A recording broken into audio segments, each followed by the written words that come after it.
93,5 FM.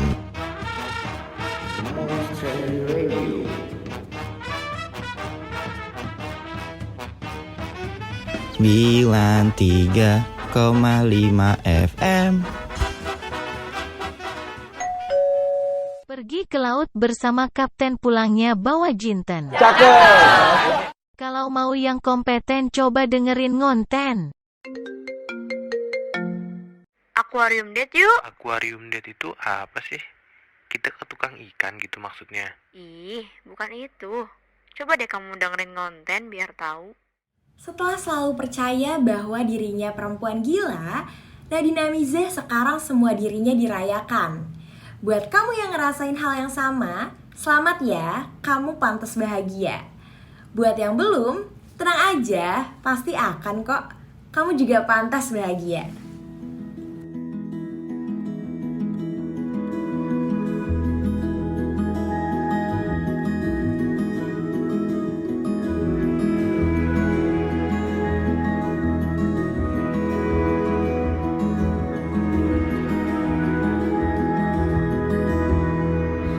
Terima kasih katanya, semua aku dirayakan.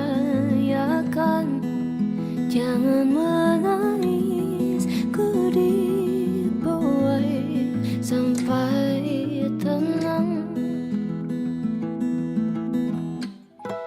Diciumnya api marahku, ternyata kacau bisa luluh.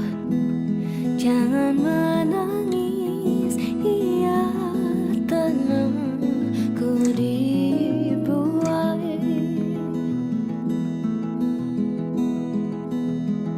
Jika malam datang dan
93,5 FM. Ngobrol asyik nggak pakai ribet. Hai kamu, bareng aku Aurel dan teman-teman aku di Ngonten, Ngobrolin Tren, yang akan menemani pagi kalian selama 40 menit ke depan dengan tren yang selalu up to date. Siapa yang dari kemarin FYP-nya orang makan kerombolnya terus? Ngaku kamu. Aku. Kemarin tuh sempat lewat di FYP aku, salah satu konten kreator TikTok namanya Om Eja. Dia sampai rela 2 hari bolak-balik ke Monsieur Spoon. Hah, serius 2 hari? Iya, tapi tetap nggak kedapetan juga. Wow, terus? Dan mungkin karena chefnya kasihan, akhirnya chefnya ngebuatin 2 piece kromboloni khusus buat mereka. Aduh, spesial banget ya mereka kayaknya. Iya, kalau aku yang jadi mereka, aku bakal dapet nggak ya? Kira-kira dapet gak ya?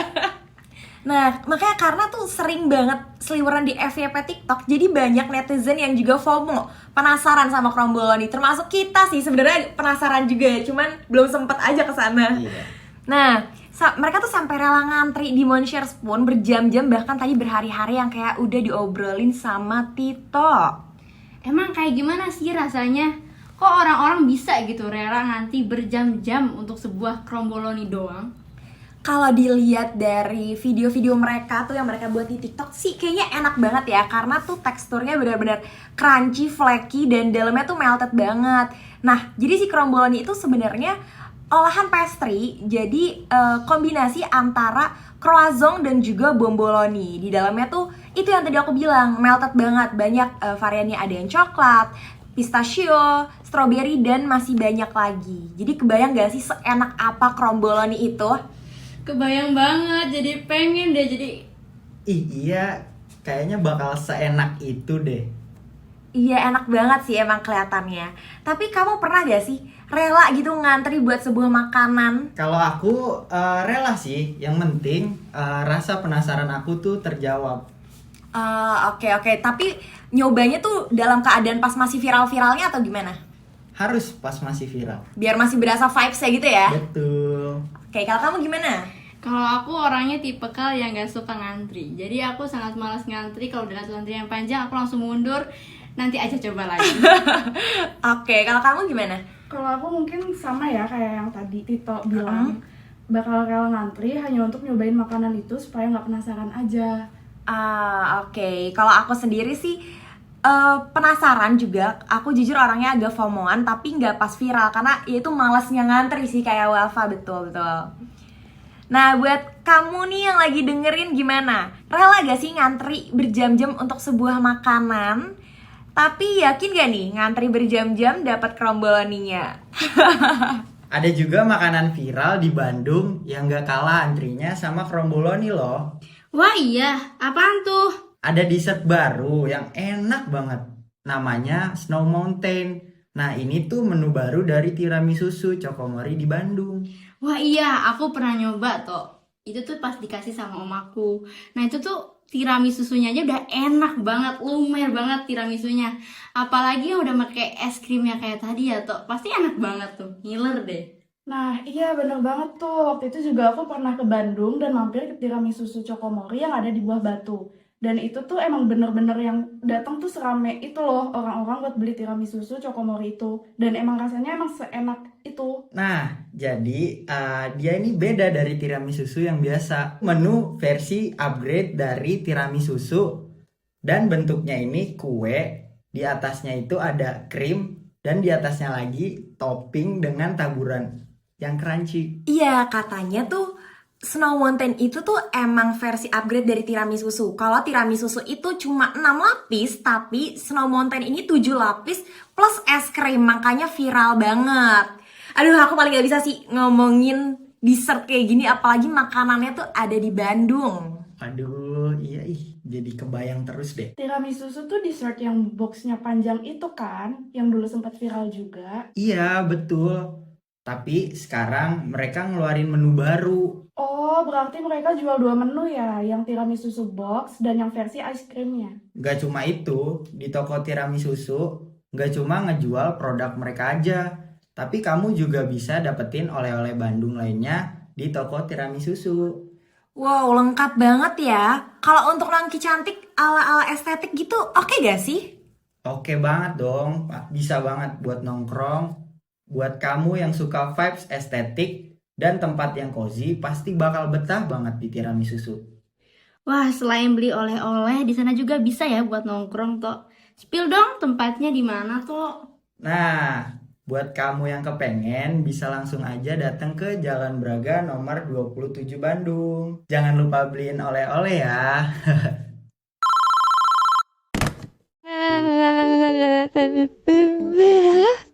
Bel, kenapa? Masalah hidup gue berat banget, Cak. Tenang, tenang. Hidup bisa ringan dengan Sweet Risole. Kombinasi kulit crunchy dan feel-nya lumer bikin lupa semua masalah. Tersedia beragam varian rasa sweet dan savory, mulai dari coklat lumer sampai beef mayo yang lumer. Bisa diam tidak? Gue bukannya nangis, malah lapar nih sekarang. Mending lo spill, gue harus dapetin Sweet Risole di mana, Cak? Lo bisa pesen Sweet Risole sekarang juga di GoFood, GrabFood, dan Shopee Food. Ih, kok lo baru ngasih tahu gue sekarang sih? Tahu gitu dari kemarin hidup gue jadi lebih ringan. Dah, sekarang gue mau beli. Bye-bye, thank you, Cak.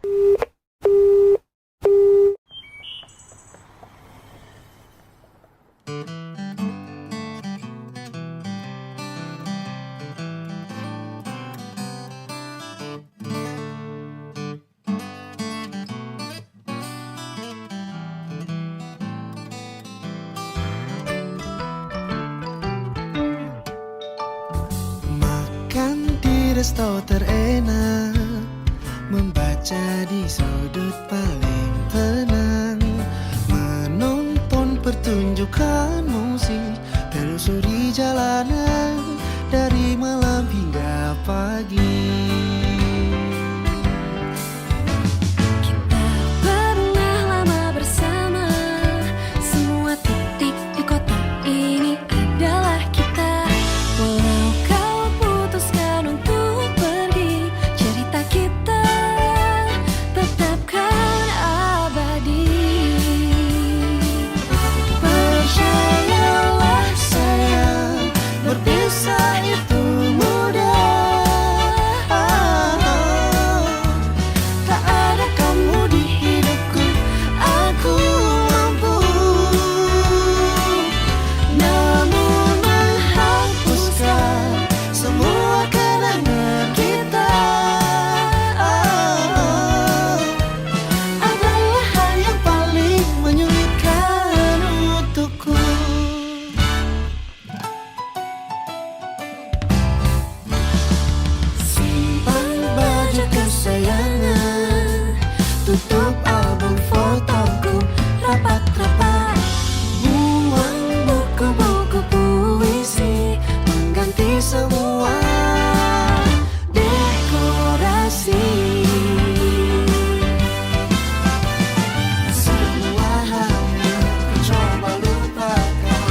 Indonesia baru aja mendapatkan kabar tidak mengenakan akibat bencana alam yang terjadi nih.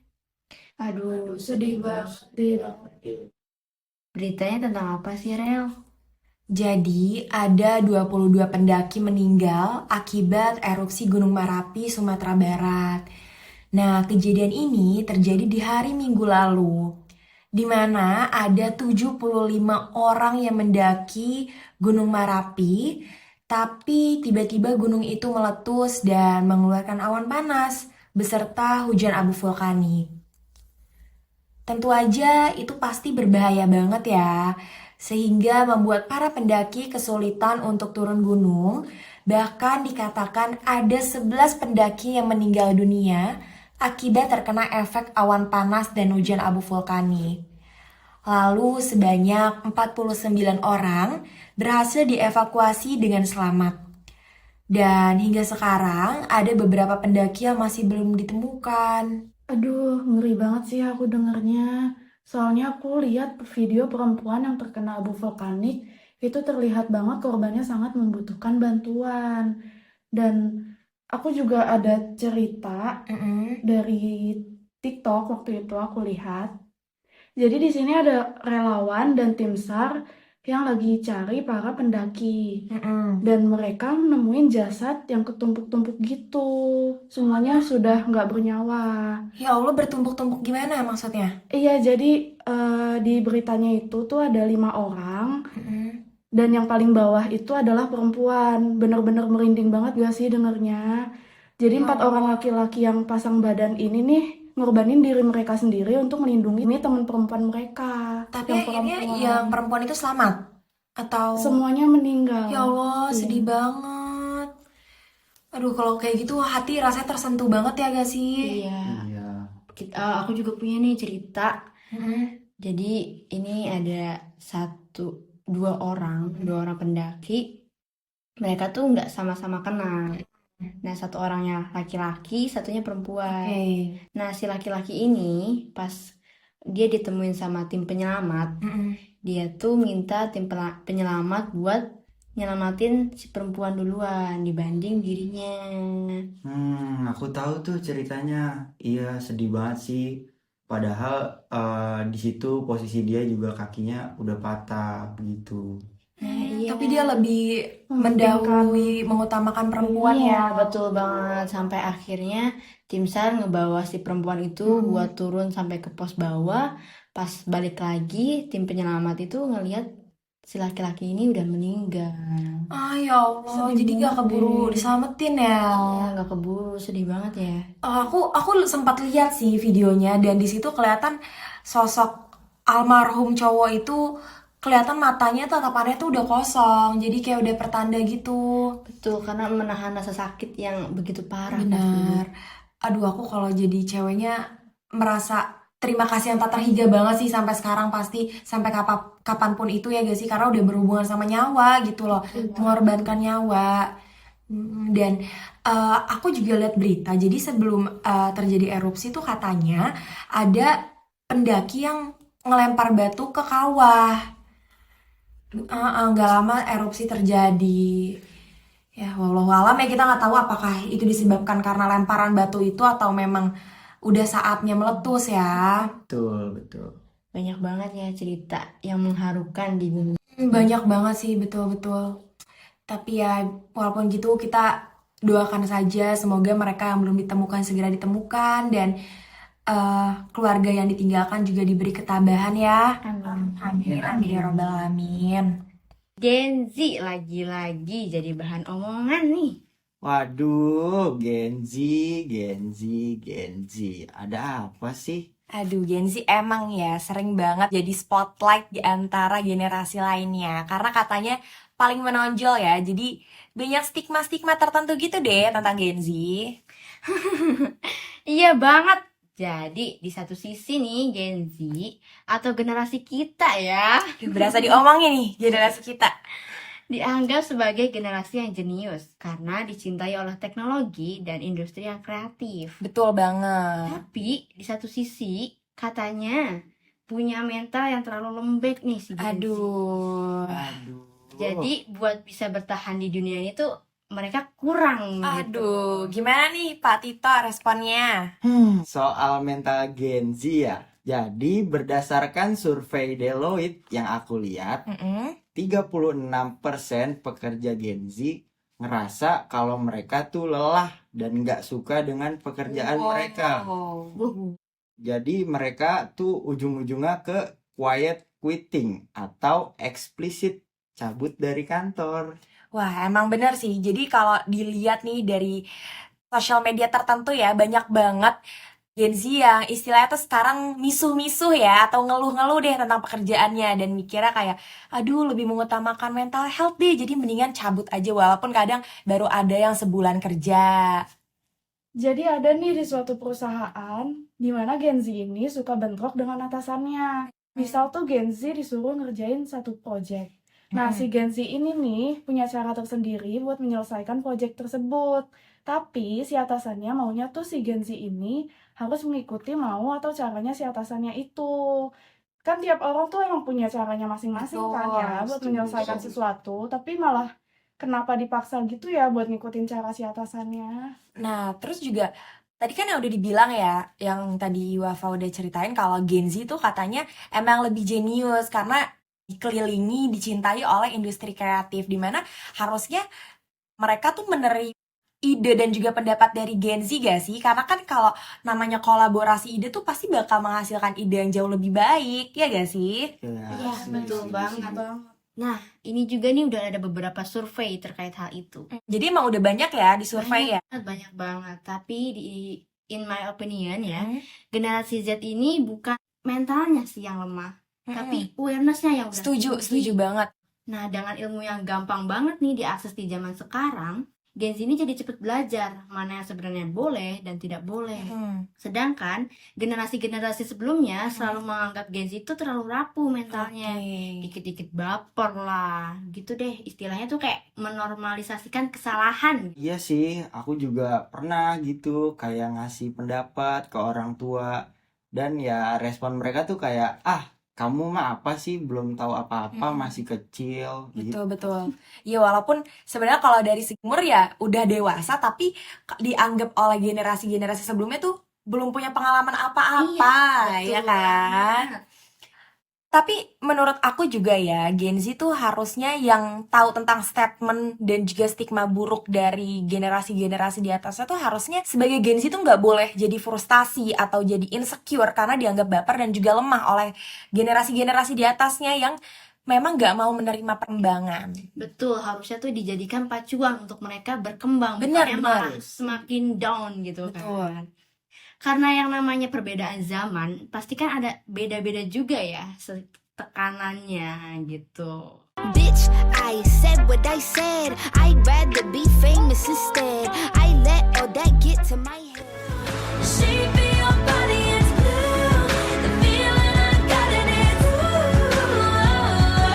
It's a cruel summer. Get deja vu.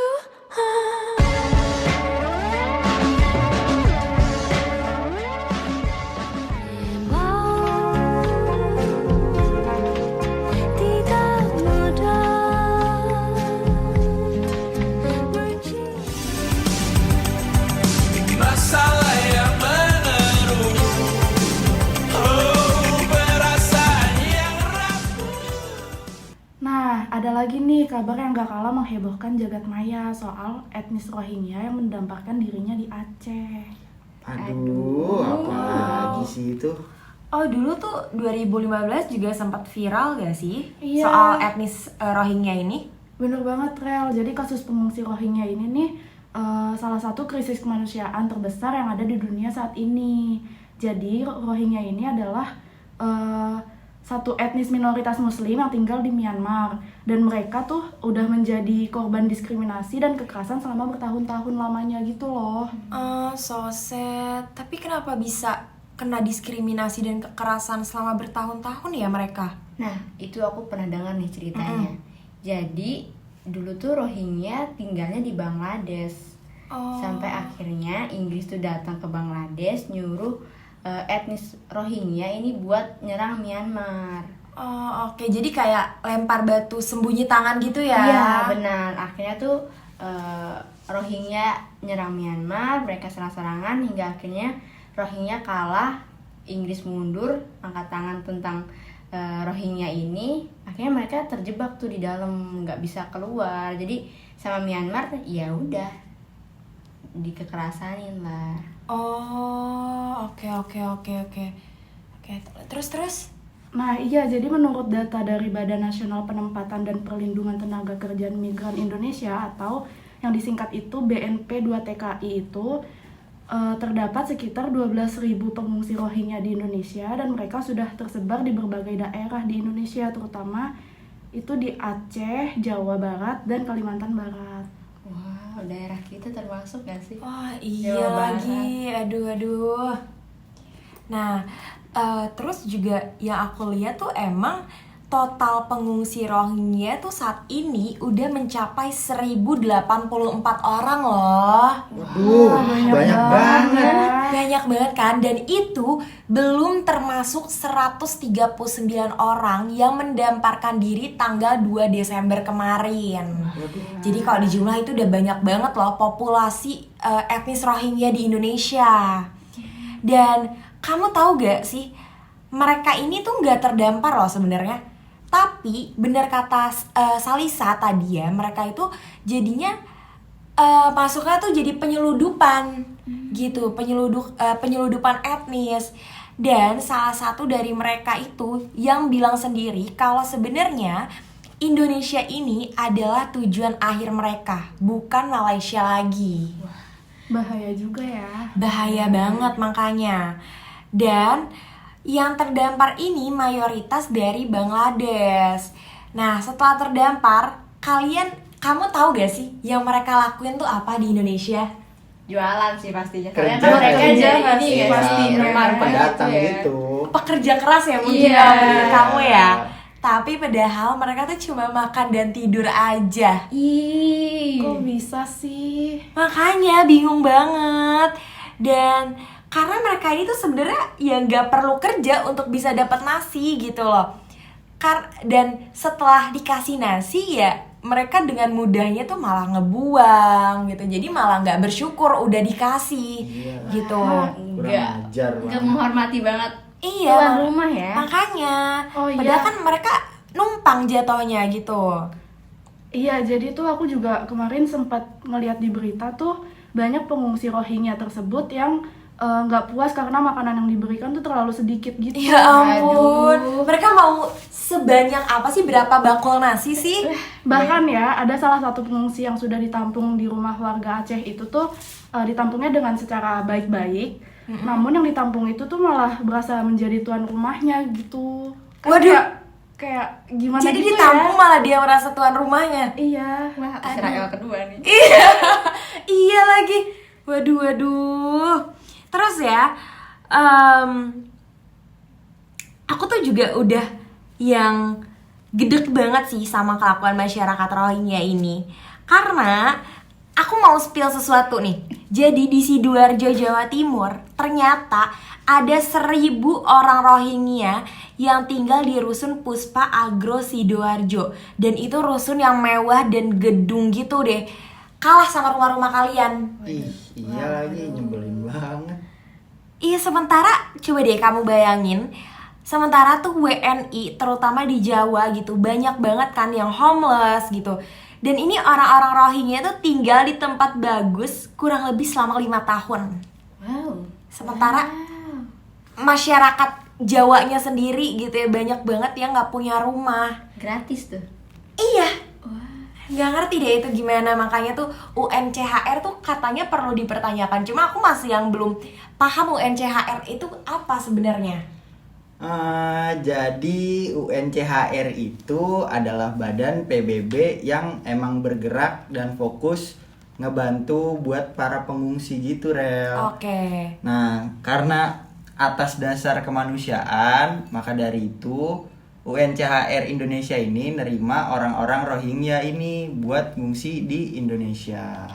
Tapi masalahnya ini udah lebih dari kemanusiaan lagi gak sih? Masalahnya masalahnya mereka udah bener-bener yang disuplai segala macem, bahkan yang tadi dikasih rusun mewah selama 5 tahun gitu, sementara WNI-nya pun masih banyak yang membutuhkan. Ya gak sih, makanya banyak yang katanya mau demo ke UNCHR ini. Betul, kemarin Gitu. juga gue lihat akunnya UNCHR Indonesia, mereka tuh bikin tweet isinya, semoga rakyat Rohingya ini bisa diterima masyarakat Indonesia dan pemerintah itu memberikan rumah, makan, dan tempat tinggal, sampai dikasih buat bikin KTP mintanya. Dikasih bikin KTP, jatuhnya berarti udah jadi akan rakyat menetap Indonesia, dong rakyat ya. Indonesia.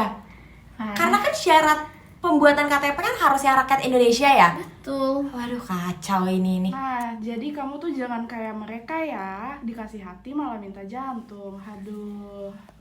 Mending kayak cewek satu ini, ngasih hati ke mantannya, malah diajak nikah. Widih. Gimana nih? Tito sebagai cowok berani gak nih punya tekad kayak pasangan satu ini? Aduh, Tito. Keren sih langkahnya si Lutfi ini buat langsung nikahin Hanggini, patut diacungi jempol banget.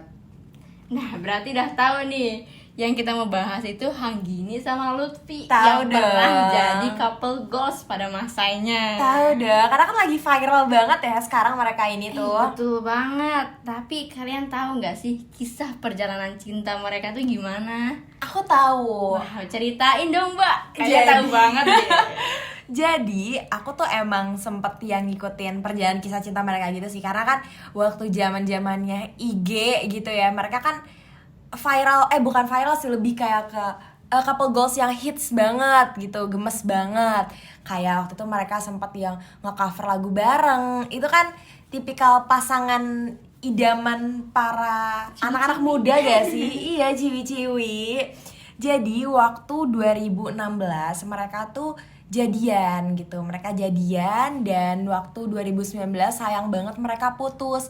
Tapi yang perlu diacungin jempol kesekian kalinya, Lutfi ini dia bertahan loh sampai akhirnya dia balikan ke Hanggini. Bayangin itu, dia tuh balikan 2022 akhir, dan bayangin dari 2019 ke 2022 itu dia 3 tahun menjomblo.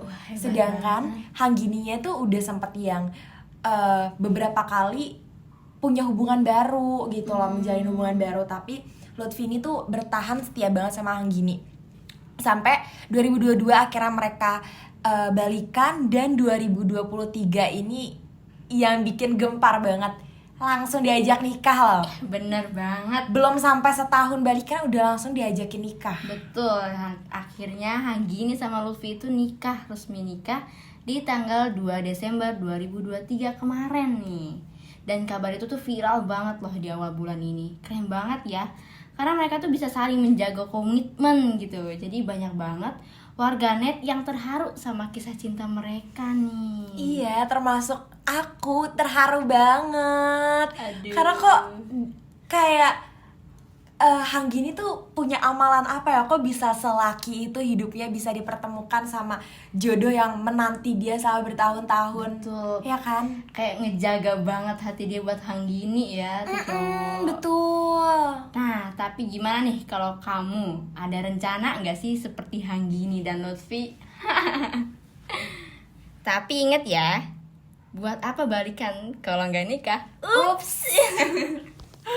Terima kasih banyak buat kamu yang udah dengerin konten pagi hari ini. Semoga pagi ini bisa menjadi pagi yang menyemangatkan ya buat kamu, biar kamu makin semangat lagi ya kan untuk kerja atau kuliahnya.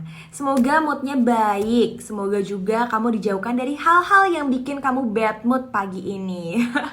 Amin. Lagu terakhir buat kamu, aku punya lagunya The Adams dengan Timur untuk kisah percintaan yang berakhir bahagia. Sama Aurel dan teman-teman pamitan dulu dari Ngonten, dan see you, bye-bye kamu.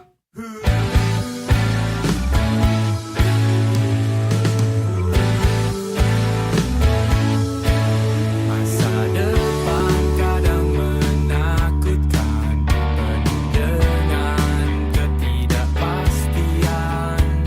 Lebih mudah jika tak dipikirkan.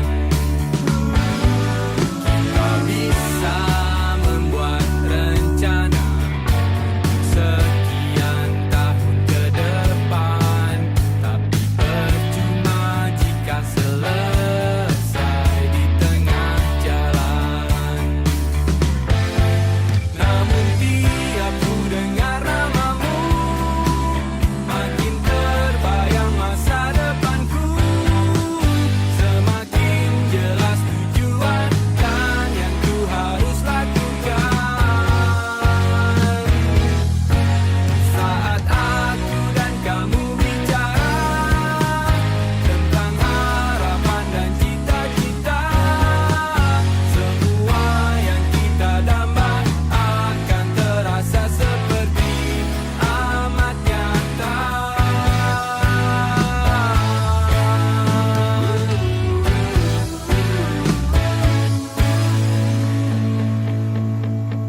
Terima kasih, baru saja Anda terhubung bersama radio kamu di 93,5 FM.